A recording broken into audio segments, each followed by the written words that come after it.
Good morning, everybody. How are you doing? Or afternoon, Thailand. So good morning, England. I hope you're well. I'm just going to double check that I am live. And yeah, I do seem to be awesome. So if you're watching on replay, please give me a hashtag replay. Today I'm going to talk about email marketing and evergreen strategy. So this was supposed to be last week's live on Friday, and I went to Chiang Mai, which is about 3-4 hours away from where we live, to get Bua's passport sorted to apply for it, not to pick it up. And we ended up driving back the same day, which was a massive mistake in hindsight. It meant a lot more admin and work on my part, and also it was just exhausting driving that far with Bua. Bua just stayed on boob the entire time. So yeah, we won't be doing that again. We will be staying in Chiang Mai next time. Okay, cool. So I'm using my new green screen today, which actually got delivered during my last live and interrupted it, which is great. This is White Buddha in Pi. Hang on, I'm on backwards. This is White Buddha in Pi, and I can actually see that from my house, just the other side. But basically, I don't have to sit in my kitchen anymore because I've got a window behind me. So it's really dark in this room with the window behind me. But this is tea and tech, and I drink green tea. So you know what happens with a green screen? Well, I've got an invisible drink and now my head's gone. So yeah, all good fun, all good fun. All right, I'm going to crack on. Email marketing. So first of all, if you're watching, let me know, do you already do email marketing? And if you do, what software do you use? I'm intrigued. I do know a lot of people in this group use MailerLite. I use ActiveCampaign. ActiveCampaign is my preferred form of my preferred software. Just it's better, and I think you'll find that a lot of the bigger brands, even ones like Thrivecart and StreamYard, I think I'm using StreamYard. Lots of bigger brands do use ActiveCampaign, but I think MailerLite is good to start with because it's free. ActiveCampaign is cheap if you buy a year up front. You don't need to go on any pro plans. You just get the light one, and it's like works out $6 to $9 a month for 500 contacts. So I think that's really good. You don't need to have like a higher level to start with. Okay, cool. So what I'm going to talk about today, my overview, is I'm going to cover some myth busting. I'm going to talk you through my process, and then I'm going to give you my top tips. So what do I mean by an evergreen strategy? So evergreen just means it's all the time. It runs all the time. It's not like a launch that you do 3 or 4 times a year. It's something you can create, set it up, and leave it and let the tech do its thing. So you don't want to leave it completely. Like if something's not working, if you're looking at it and you can see that you get lots of like visitors, but then people don't sign up, then obviously you want to be tweaking and improving things until you're getting like the conversion rates you want and stuff. That's all a bit advanced. I'm not going to go into that right now, but in effect, you can set it up and leave it. I've got someone watching. Oh, hi Catherine, how are you doing, my lovely? So StreamYard's slow. Okay, cool. It's lovely to see you, babe. So how does it normally work from a lead magnet point of view? So what normally happens is you have a lead magnet. So what is a lead magnet? It's basically something where you give something for free and someone gives you their email address in return for that freebie. So you can either have a landing page on your website, or you could just have a form with your email marketing software, or you can do it through your bot. I did a live training in this group a few weeks ago, which actually shows you how to do it with your bot. So if you've not got a website, you can have a lead magnet. So what we're talking about today is what you do once they sign up, because you don't just take their email address and then just like keep it and let it go old. We need to actually nurture our audience, and what we mean by that is we provide them with value. We get them to get to know us so they can know, like, and trust us, because people buy from people they know, like, and trust, basically. Okay, so a little bit of myth busting. So with email marketing, people are like, oh, I can't email every day. Like everyone's gonna go crazy and think, oh, why is she emailing me every day? On average, only about 30% of your emails get opened. So that's like a third. So if you send 3 emails, they're probably going to open 1. So if you send 1 email a week, then they might open 1 in 3 weeks. That's not everyone. I open every email because I'm just a bit of a geek. But most people don't open all emails. So the people who actually do the best with email marketing do email every single day. So that's just like one myth that is about like sending too many emails. And yeah, the more emails, the better. So I've just put both of those into one. I don't know why I put that as two. So yeah, the more emails you can send, the better. Obviously within reason. Oh, hi Christina, how are you doing, lovely? Yeah, so like if you're doing live events and stuff like that, you do need to send a lot. So I'm not talking about lives now, I'm talking about Evergreen in this training, but I do just want to mention, like, if you've got a training coming up, you can't just send them a 1 week reminder. You have to send them like 1 week, 48 hours, 24 hours, 12 hours, 4 hours, 1 hour, 10 minutes. Like, you have to send them so many reminders to make sure they actually pick up at least one of those and it's going to be on time. But then that's where I like to use bots, because then you go in their pocket as well.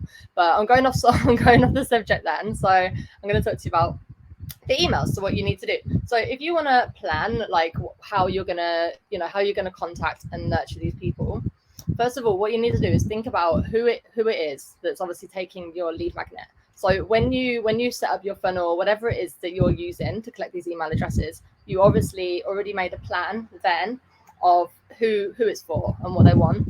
So the first thing you need to do is just like brainstorm 3 to 7 things that people might want to know, to either provide them with support or tell them a story about you that's going to help them know you better, to like show who you the expert, show you as the expert, or like provide value to them basically. So I brainstorm list of maybe 3 to 7 ideas that you can think of, and then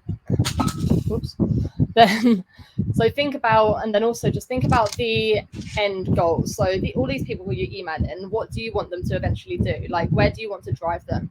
Do you want to drive them to like sign up to something high ticket? Do you want to offer them, like, get them onto a one-to-one call? Do you want to offer them something low ticket, or do you just want to get them in your group? Like, what do you actually want to do? And just keep this in mind before, like, as you're brainstorming these ideas of what you're going to email them about.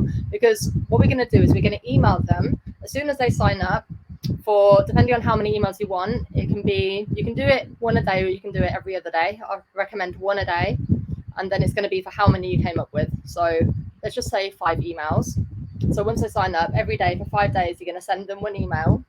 And then you're not going to sell to them. You're not going to like instantly try and sell something. I've done that so many times. I've signed up to something, and then straight away I've got someone like trying to sell to me, and I'm like, mate, you've just sent me a freebie. I haven't even had a chance to open it yet, and you're actually trying to sell to me. So it's quite rude, and you're probably going to hit unsubscribe straight away. So what you doing is basically introducing yourself. So email 1 is just going to be, hi, thanks for signing up to my lead magnet. Here it is. And then you can tell them, I'm going to check in with you in the next few days to see how you're getting on, and I'm going to tell you a bit more about myself, or I'm going to give you my top 5 tips on ReadyRat, or you can do, whatever you want to do in these emails. So you need to actually then you need to write the emails basically. So for each email, you need to also write a subject line and a description. So the description is like a preview text. So when you get an email through and it says who it's from, you see the subject, and then you see like a little bit of preview text. So you need to actually plan that for all of your emails. And yeah, I'm trying not to move forward and go on to, I'm like gonna keep giving away all my tips, and then at the end I'm not gonna have any tips to give. So I'm trying to like remember what I put down there. So yeah, you basically just write those emails, and then all you need to do is design a template to use.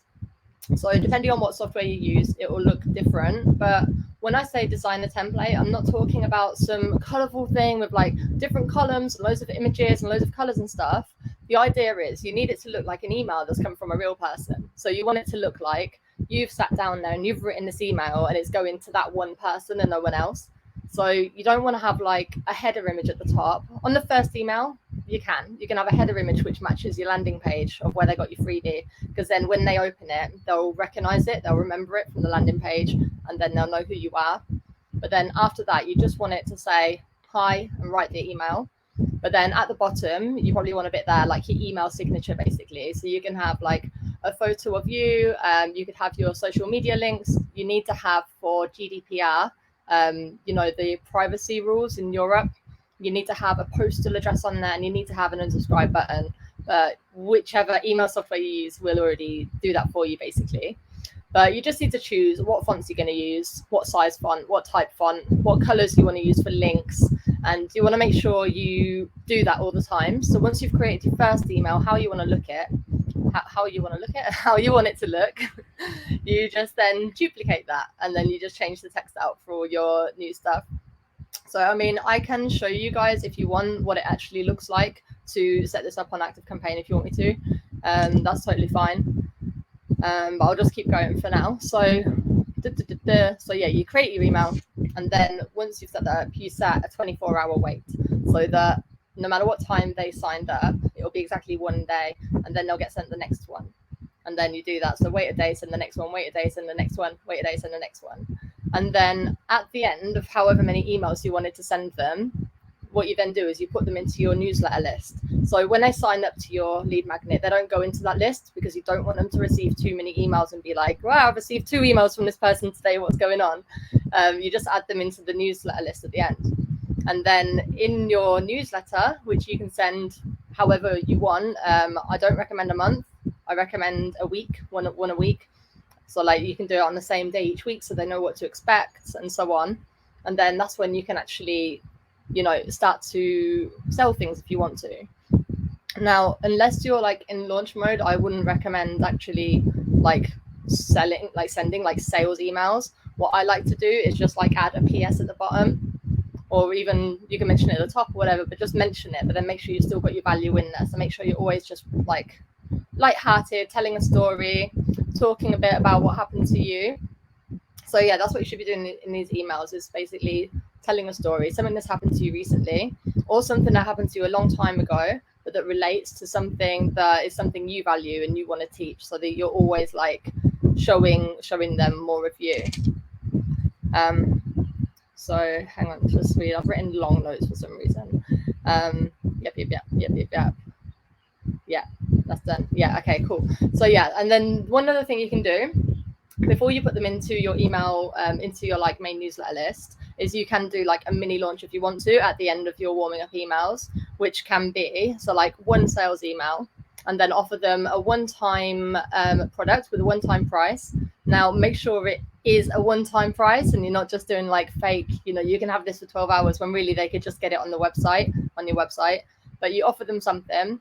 And then you say, so for the next 48 hours, you can have this at this price.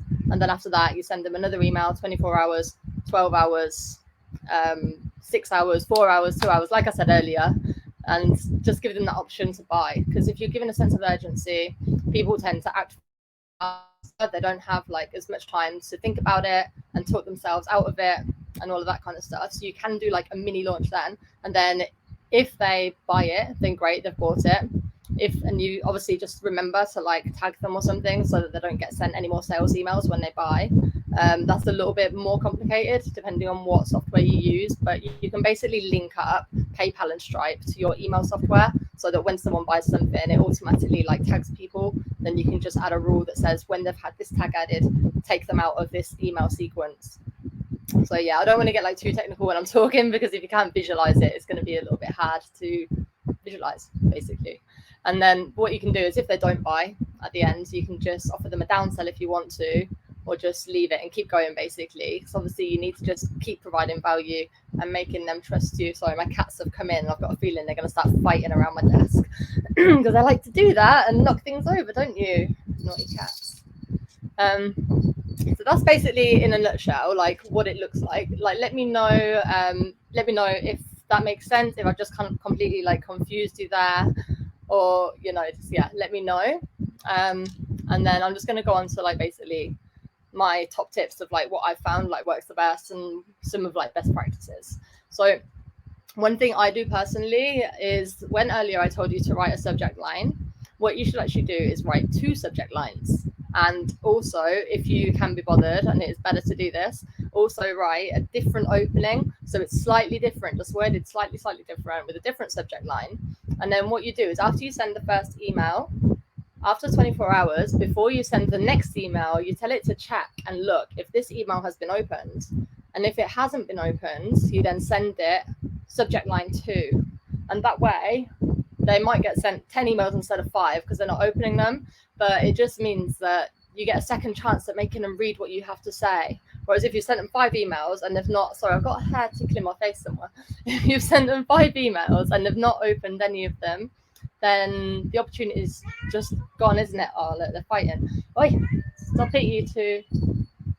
What you cats. Yeah, so it's very easy to do, whatever software you use. Again, I can show you exactly what it looks like in my ActiveCampaign if you want me to. So that was the first one. Next one is use an emoji in the subject line. Please don't knock over my desk. Naughty cat. Yeah. Yeah, you use an emoji in the subject line for attention. So when you use emojis in email marketing, in the subject, like don't use it in place of words. So don't write like, what would you say? Like, today I ate and then do an apple emoji. Like, that was a really bad example, but like you don't want to do it like instead of words or in the middle of words, like as a word. You want to just do it in addition, because some people's phones, some people's email software doesn't support emojis, so it's not always going to work. Like, just add it somewhere that if it gets taken out, it still makes sense basically. But do use it because it catches attention, it attracts attention. My next one, number 3, is so always write your subject line at the end, like once you've already written your email. And then what you should do is read through your email again and find the most random part of it. So like a lot of the time you'll be like storytelling in the emails about something that happens. So find the most random part that people, if they're going to like read just that on its own, they're going to be like, what? Like, what is this? It's clickbait basically. So you want to be a tiny bit clickbaity, but not in a false way, not in a bad way, just in a way that makes people open it because they're curious. They want to see what that is basically. If any of you have signed up to any of my lead magnets, then you probably would have seen that as well. I can't remember what the most random one I did was, but that's basically what I'm trying to achieve there, opening. So my next one, number 4, is to have a custom opt-out or like change your preferences in the bottom. So by default, you will have the unsubscribe button, but if they click unsubscribe, then they're unsubscribed completely. Whereas if you give them the option to only unsubscribe from like promo emails or from ones about a certain topic, and they can choose like what topic they want, then it's just a lot better because then you don't lose them completely, and yeah, you just get to like keep them. And yeah, I don't need to explain why that's good anymore. So the next one, number 5, was avoid banners, so it looks like a real email, which I already covered. Number 6, I already covered as well. So use PS for things like upcoming events, lead magnets, and launches, because everyone likes PS. And I think like if you're like, tell me if I'm wrong, but if you receive an email from somewhere and it's like a long written email, do you not just scroll straight down to the bottom? Like just scroll to the bottom just to see like what's the point you're getting at. So it's always good to have PS because they're like easy to see and people do tend to look at them more. So next one, again, I've said this already, but yeah, don't sell. Maximum 1 in 3 emails should be selling unless you're in launch mode. So if you're doing the weekly newsletter, that will be 1 week has a promo in it, and the next 2 weeks are just like building rapport and the rest of it. Number 8, am I disappearing T again? Number 8 is do not write massive blocks of text because people can't read it. You need to make it super, super easy to read. So sure, you don't have to do like short sentences, like shortish, like you don't want too many words, no more than 10 words, I'd say. Short paragraphs, spaced out, make it really easy to read. Don't center it in the middle either. That's not easy to read. Like small headlines can go in the middle, but otherwise you want it, I don't know which way you can see my screen, but you want it on the left, like normal, like reading. So yeah, short paragraphs. Number 9 is if you feel icky about sending lots of emails in the beginning, tell them in the first email that that's what you're going to be doing. Yeah, so rather than just like let them sign up and then send them loads of emails, so you can actually say like, I'm going to send you 5 emails over the next 5 days, but after that you're not going to hear from me more than once a week. You can tell them that, and then you don't feel icky, and then they're not going to get scared and unsubscribe because they're like, why am I getting so many emails? Like, you can tell them that. It's being transparent, isn't it? And then it's up to them if they want to unsubscribe. And actually, yeah, I don't want to skip forward because I keep saying things that I've already done. Hang on.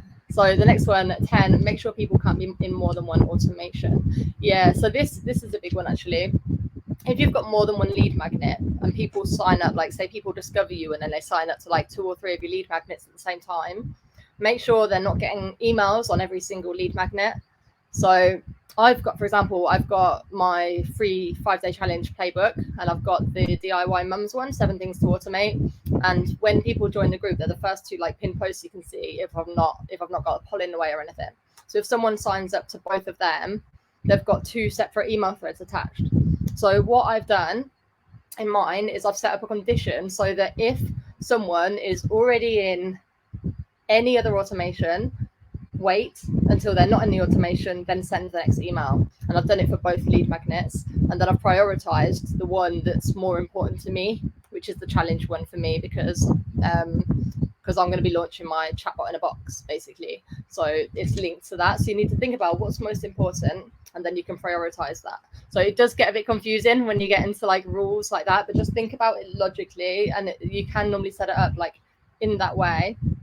So it's literally like, if person is in this, then don't send this, or wait until they're in this, or take them out of this, like whichever way you want to do it.